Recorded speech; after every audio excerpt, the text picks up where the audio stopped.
bevo.com. About 2 or 3 years ago, I actually set up an office in Shanghai, and obviously timing into a market is absolutely critical. So tell us about how to time your entrance into China right.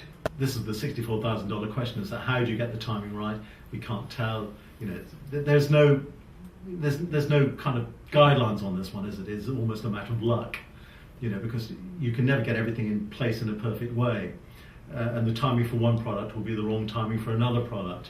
I mean, China is huge, it's going to continue to be huge. We'll be looking back, I think, in 10, 20 years' time, when we look back to 2008, 2007, 2008, and look at how the American subprime housing market collapsed and had these huge knock-on effects for the United Kingdom.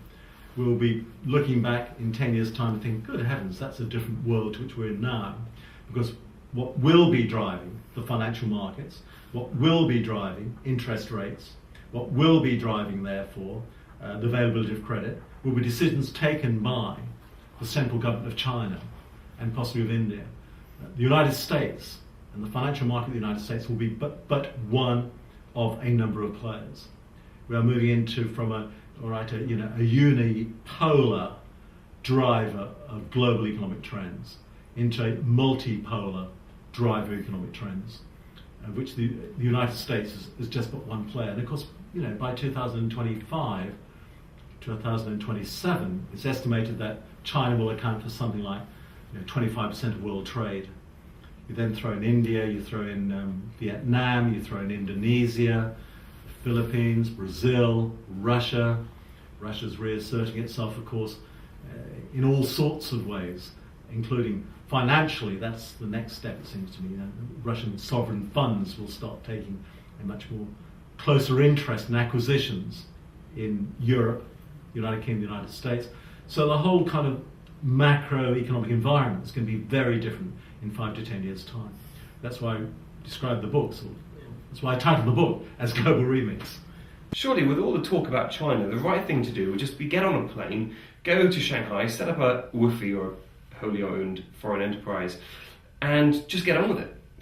Or do you think that would be a mistake? I think so, yes. I have a business in China as well, and I think this is where the issue, and it does put on the agenda, I know, lots of kind of problems and challenges there, but I think you have to do it with a local partner that knows the legal system, a local partner, and it really is a heavy dependent upon trust and local knowledge, but you need a local partner who has knowledge of the legal situation, knowledge of the fiscal tax situation, all these sorts of things. I don't think you can move into markets, well, into any emerging market, whether it's Turkey, whether it's Slovakia, Brazil, Russia, or China, without having a local partner. They understand business cultures, the ways in which business transactions are done. They also understand, as far as kind of the retail sector is concerned, of course, buying practices and patterns, which are very, very different to in a Western culture.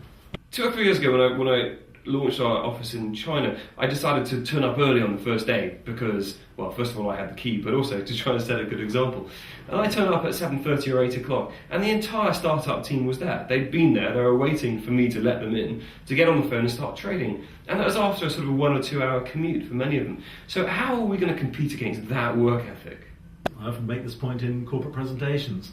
How does social Europe, with its 6 weeks holiday a year, with all its kind of benefits and alliances and what have you, which are all to the good from a citizen point of view, nevertheless, how do Western corporations, and particularly small, medium-sized enterprises, carry that social overhead and compete against that work ethic, whether it's in China, Vietnam, or India?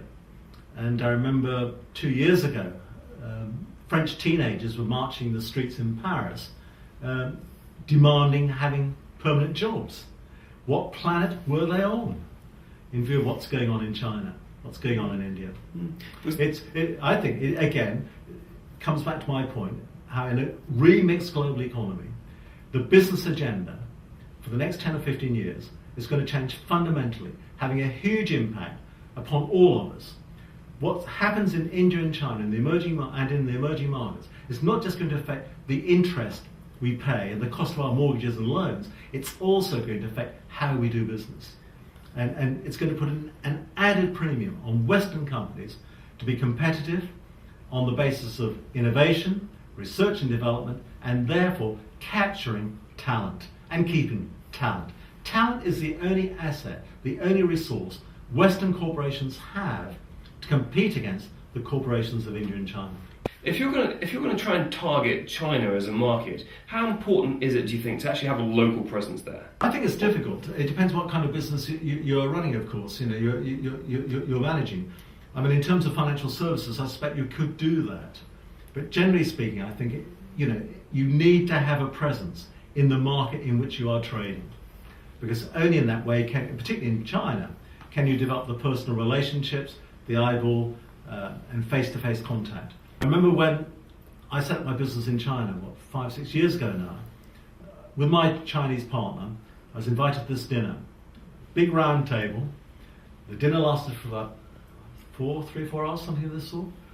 And I knew it was an important meeting because there was the chairman of the local Communist Party there was the chairman of the local military was there, chairman of the local trade union federation was there. And the conversation flowed about all sorts of things except business. And twice during the course of that dinner I thought to myself, surely need to raise this issue about business sometime, And I did, and each time the subject was changed. And then at the end of the dinner, when we all got up to leave, there was a period during the course of the dinner, by the way, when absolutely everybody, 9 people around the table, except for myself, the other 8, they were all on their mobile phones, all at the same time. But putting that aside.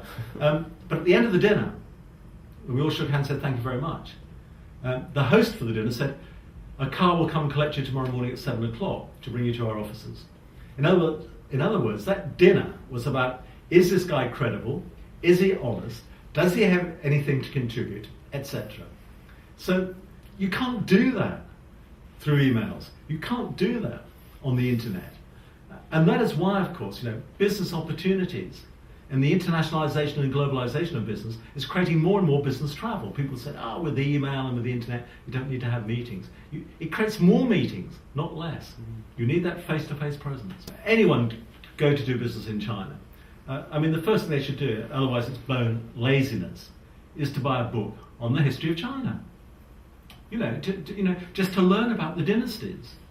And out of that, to understand something about Confucianism, to understand something about Chinese culture, if only for polite conversation, showing respect for the local culture.